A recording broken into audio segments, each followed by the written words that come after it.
પ્રકરણ 9 ઈસવીસન 1857નો સ્વાતંત્ર્ય સંગ્રામ. ઈસવીસન 1857ના સ્વાતંત્ર્ય સંગ્રામ ઉદ્ભવના કારણો. સારાંશ. ઈસવીસન 1857માં ભારતમાં થયેલ સ્વાતંત્ર્ય સંગ્રામની ઘટનાને રાષ્ટ્રવાદના ઉદયના મહત્વના પરિબળોમાં પ્રથમ ઘટના તરીકે ગણવામાં આવે છે. ભારતમાં અંગ્રેજોએ સત્તા મેળવવા માટે અપનાવેલી દમનકારી કૂટનીતિના કારણે ભારતમાં બહોળા પ્રમાણમાં ઊભો થયેલો અસંતોષ એ ઈસવીસન 1857ના સંગ્રામનું મુખ્ય કારણ હતું. સૈદ્ધાંતિક સમજ. ઈસવીસન 1857ના સ્વાતંત્ર્ય સંગ્રામના ઉદ્ભવના ઘણા કારણો હતા, જે નીચે મુજબ છે. 1. સામાજિક અને ધાર્મિક કારણો. કંપની સરકાર દ્વારા જે સામાજિક સુધારણાની રીત અપનાવવામાં આવી હતી, તેનાથી લોકોમાં એવો ભય પ્રસ્થાપિત થયો હતો કે ભારતના ધર્મ અને સંસ્કૃતિનો નાશ થઈ રહ્યો છે. ઉપરાંત લશ્કરમાં, જેલમાં અને રેલવેમાં ભારતની સામાજિક વ્યવસ્થાની વારંવાર અવગણના કરવામાં આવતી હતી.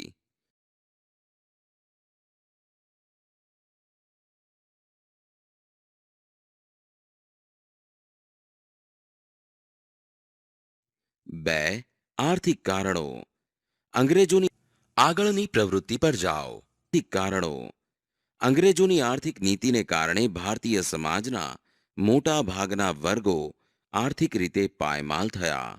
પરિણામે તેઓએ સંગ્રામમાં ભાગ લીધો. 3. રાજકીય કારણો. બક્સરના યુદ્ધમાં વિજય મળ્યા બાદ અંગ્રેજોએ વિસ્તારવાદની નીતિ અપનાવી, તેમજ અન્યાયી વિગ્રહો, કૂટનીતિઓ અને આરોગ્ય જોડાણવાદથી ભારતના ઘણા પ્રદેશો પર સત્તા સ્થાપી. આમ આ કારણોસર અનેક આગેવાનોએ સંગ્રામનું સુકાન સંભાળ્યું.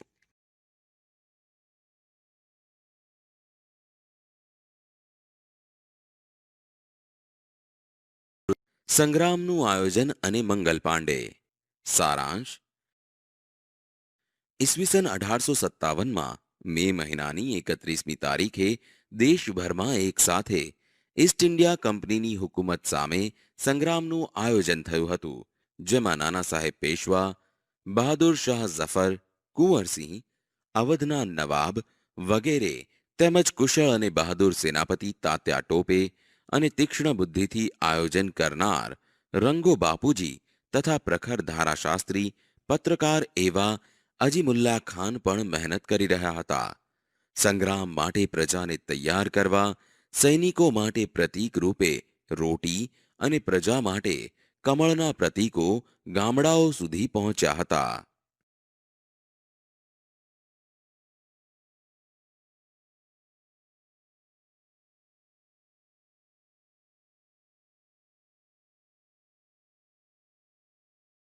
સૈદ્ધાંતિક સમજ. એનફિલ્ડ રાઇફલમાં ગાય અને ડુક્કરની ચરબીવાળા કારતૂસ વાપરવાનો મંગલ પાંડેએ વિરોધ કર્યો. ઉત્તર પ્રદેશના બિલિયા વિસ્તારના નગવા ગામમાં બ્રાહ્મણ કુટુંબમાં જન્મેલો અને 7 રૂપિયાના પગારથી બ્રિટિશ લશ્કરમાં જોડાયેલો મંગલ પાંડે 29મી માર્ચના રોજ સંગ્રામ માટે તૈયાર થઈ ગયો. 26 વર્ષનો મંગલ પાંડે યુદ્ધના પોશાકથી સજ્જ થઈ માથે તિલક લગાવીને મેદાનમાં આવ્યો અને અંગ્રેજ સૈનિકોને લલકાર્યા. જે સૈનિકો તેની સાથે હતા તેઓ 31મી મે સુધી રાહ જોવામાં સંમત હતા, જ્યારે મંગલ એટલી ધીરજ રાખી શક્યો નહીં, તેથી તેને પકડી લેવાનો હુકમ મેજર યુસને આપ્યો.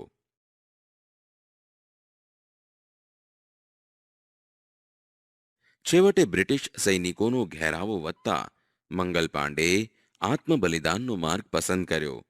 પોતાની રાઇફલની ગોળી છોડીને તે જમીન પર પટકાયો અને તેને તાબડતોબ હોસ્પિટલ લઈ જવાયો, કારણ કે તેની પાસેથી 1857ના સંગ્રામના આયોજનની માહિતી મેળવવાની હતી. 6 એપ્રિલ 1857ના રોજથી મંગલ પર સૈનિક અદાલતનું નાટક શરૂ થયું. 8મી એપ્રિલે સવારના 5:30 વાગે મંગલ પાંડેને ફાંસી આપી દેવામાં આવી. આમ શ્રી મંગલ પાંડે ઈસવીસન 1857ના સંગ્રામના પ્રથમ શહીદ બન્યા. સંગ્રામનો વ્યાપ અને આગેવાનો. સારાંશ. નાના ફડણવીસના અવસાન પછી મરાઠા સંઘો વચ્ચે થતા ઝઘડાનો લાભ લઈ અંગ્રેજોએ તેમને ભાગલા પાડો અને રાજકરોની નીતિના ભોગ બનાવ્યા. આ ઉપરાંત ગેરવહીવટના બહાને તાંજોર, સુરત, અયોધ્યા, ગોરખપુર, કર્ણાટક અને ફરૂખાબાદ વગેરે રાજ્યો કંપનીના પ્રદેશ સાથે જોડાયા.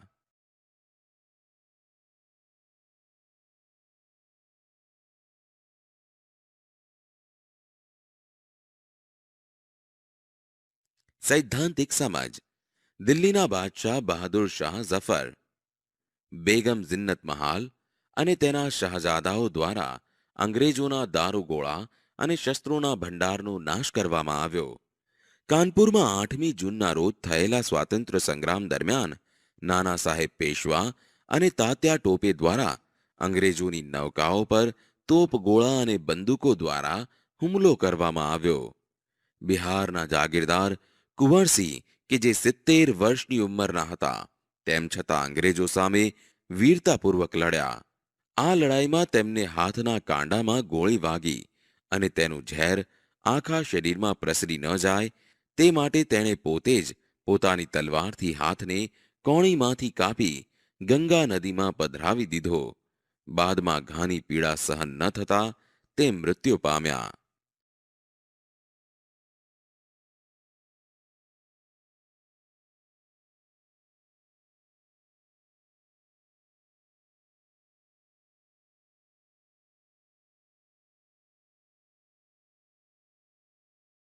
અંગ્રેજો દ્વારા દત્તક પુત્રના ગાદી પરના હકનો અસ્વીકાર થતા ઝાંસીની મહારાણી લક્ષ્મીબાઈ પણ સંગ્રામમાં જોડાયા હતા. બાહોશ સેનાપતિ તાત્યા ટોપે પણ અંગ્રેજો સામે વીરતાપૂર્વક લડ્યા અને વીરગતિ પામ્યા.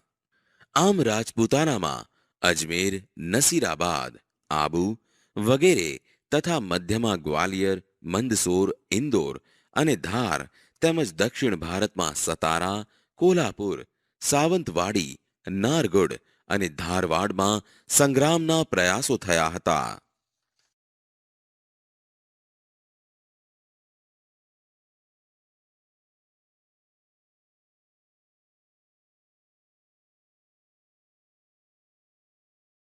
₹1857નો સંગ્રામ અને ગુજરાત. સારાંશ. ગુજરાતમાં સંગ્રામનો આરંભ 7મી લશ્કરી ટુકડીએ જૂન 1857માં કર્યો હતો, પરંતુ તેને તરત જ દબાવી દેવામાં આવ્યો હતો. પંચમહાલના દાહોદ, ઝાલોદ અને ગોધરામાં જુલાઈ મહિનામાં સંગ્રામના બનાવો બન્યા હતા. સૈનિકોએ લોકોની મદદ વડે સરકારી કચેરીઓ કબજે કરી, પરંતુ છેવટે સરકારી દળોએ તેમને હરાવ્યા. પંચમહાલના નાયકડા લોકોનો સંગ્રામ લગભગ 1 વર્ષ સુધી ચાલુ રહ્યો હતો.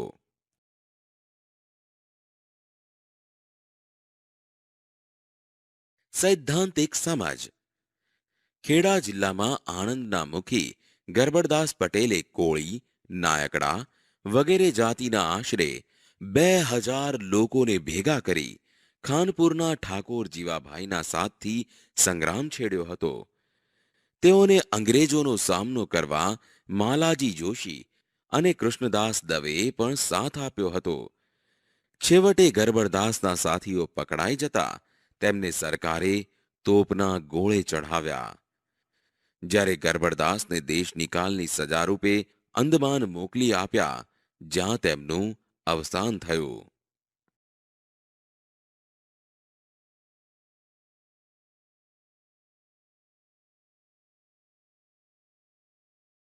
ઈડરથી 16 માઇલ દૂર ચાંડુપ એટલે કે ચાંડપ ગામના લોકો નાથાજી અને યામાજીની આગેવાની સ્વીકારી સંગ્રામમાં જોડાયા. ઓખા મંડળ અને બારાડી વચ્ચે નંદાણા ગામમાં બ્રિટિશ લશ્કરી છાવણી હતી, જેનો સેનાપતિ ડોનાવન અધીરો બની 4 ઓક્ટોબરની વહેલી સવારે તે સૈન્ય લઈ બેટની ખાડીમાં પહોંચી ગયો. આ બેટ એટલે દ્વારકાનો કિલ્લો.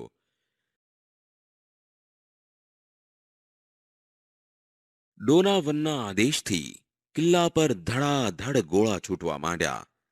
વાઘેર સ્ત્રીઓએ પોતપોતાના ઘરે રહેલા ગાદલા પલાળીને ભીના કર્યા અને તેના દ્વારા તોપ ગોળાને ઠંડાગાર કરીને યુદ્ધમાં મદદ કરી. આમ તેઓ ગુજરાતની લક્ષ્મીબાઈઓ કહેવાઈ.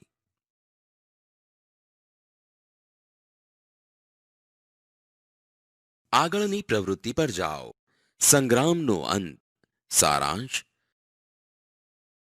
સંગ્રામ દરમિયાન અંગ્રેજ સરકારને શસ્ત્રો અને સૈનિકોનો નવો પુરવઠો ઇંગ્લેન્ડ, ઈરાન વગેરે સ્થળેથી મળ્યો હતો.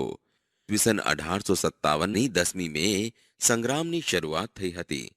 પરંતુ ઈસવીસન 1857ના જૂનના અંતમાં તો અંગ્રેજો પાસે બનારસ અને અલ્હાબાદ પુનઃ આવી ગયા હતા. જુલાઈના અંતમાં કાનપુર અને સપ્ટેમ્બર 1857માં દિલ્હી પાછું મેળવ્યું.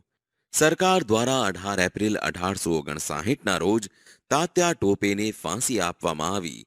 જ્યારે જુદા જુદા માધ્યમોને આધારે એવું જાણવા મળેલ છે કે તાત્યાને બદલે અન્ય ભળતી વ્યક્તિને ફાંસી અપાયેલ.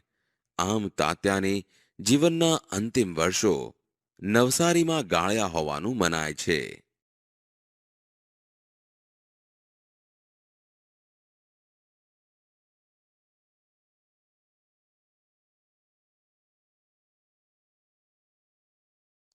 સૈદ્ધાંતિક સમજ. સંગ્રામની નિષ્ફળતા. સંગ્રામમાં સંકલનનો અભાવ હતો. સંગ્રામ કેન્દ્રીય નેતાગીરીને બદલે માત્ર સ્થાનિક નેતાગીરી નીચે લડાયો. જ્યાં તાકાત ઓછી પડતી ત્યાં વધારાની નવી તાકાત, શસ્ત્રો અને સૈનિકોના સ્વરૂપમાં સહાય પહોંચાડવાની વ્યવસ્થા ન હતી. સંગ્રામની શરૂઆત નિશ્ચિત તારીખ કરતાં વહેલી થઈ ગઈ. તેથી સંગ્રામ માટેનું આયોજન વેરવિખેર થઈ ગયું અને અંગ્રેજો ચેતી ગયા. સંગ્રામનું ઉગ્ર સ્વરૂપ મોટે ભાગે ઉત્તર ભારતના કેટલાક વિસ્તારો પૂરતું મર્યાદિત હતું. મોટા ભાગના સમાજ સુધારકો સીધી કે આડકતરી રીતે સંગ્રામમાં જોડાયા ન હતા. જે બતાવે છે કે સંગ્રામને ચેતનાથી ઉભરતા શિક્ષિત વર્ગનો ટેકો મળ્યો ન હતો. વિશાળ ભારત તેની પ્રાદેશિક વિવિધતા માટે જાણીતો છે. જુદા જુદા રાજ્યોની ભાષા, ખોરાક, પહેરવેશ વગેરે જુદા જુદા છે. તેઓ બ્રિટિશ શાસન પહેલા જુદી જુદી પ્રાદેશિક સત્તાઓ નીચે જીવતા આવ્યા હતા. તેથી હજી તેમનામાં ભારત મારું રાષ્ટ્ર છે કે અમે ભારતના નાગરિકો છીએ એવી ભાવના પ્રજામાં કે રાજાઓમાં, આગેવાનોમાં વિકાસ પામી ન હતી. ઘણા બધા રાજાઓ તો એ સમયે અંગ્રેજોના પક્ષમાં હતા અથવા તો ઉદાસીન હતા.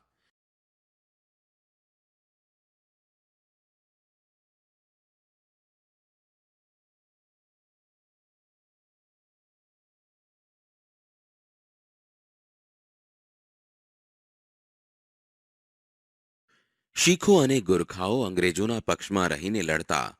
તેમણે સંગ્રામને નિષ્ફળ બનાવવામાં મહત્વની ભૂમિકા ભજવી. સંગ્રામના લશ્કર, શસ્ત્રો અને સેનાપતિની સરખામણીમાં અંગ્રેજો ચડિયાતા હતા.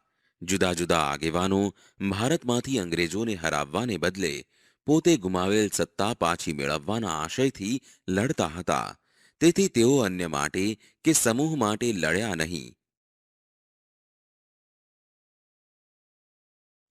પરિણામો અને અસરો. અંગ્રેજો પાસેથી સત્તા પાછી મેળવવાના મૂળ ધ્યેયમાં સંગ્રામ નિષ્ફળ ગયો, છતાં તેના કેટલાક યુગ પરિવર્તક પરિણામો પ્રાપ્ત થયા હતા. ભારતમાં કંપની શાસનનો અંત આવ્યો અને ભારત બ્રિટિશ તાજના સીધા શાસન હેઠળ આવ્યો. દેશી રાજ્યોની આંતરિક બાબતમાં દખલગીરી કરવાનું બંધ કરવામાં આવ્યું. હિન્દી સૈનિકોના પગાર, ભથ્થા અને સગવડો વધારવામાં આવ્યા. અંગ્રેજ સરકારને ભારત પ્રત્યેની નીતિમાં ફેરફાર કરવાની ફરજ પડી. ભારતના લોકોમાં રાષ્ટ્રવાદી ભાવના ઉત્પન્ન કરવામાં આ સંગ્રામે પ્રેરણા પૂરી પાડી.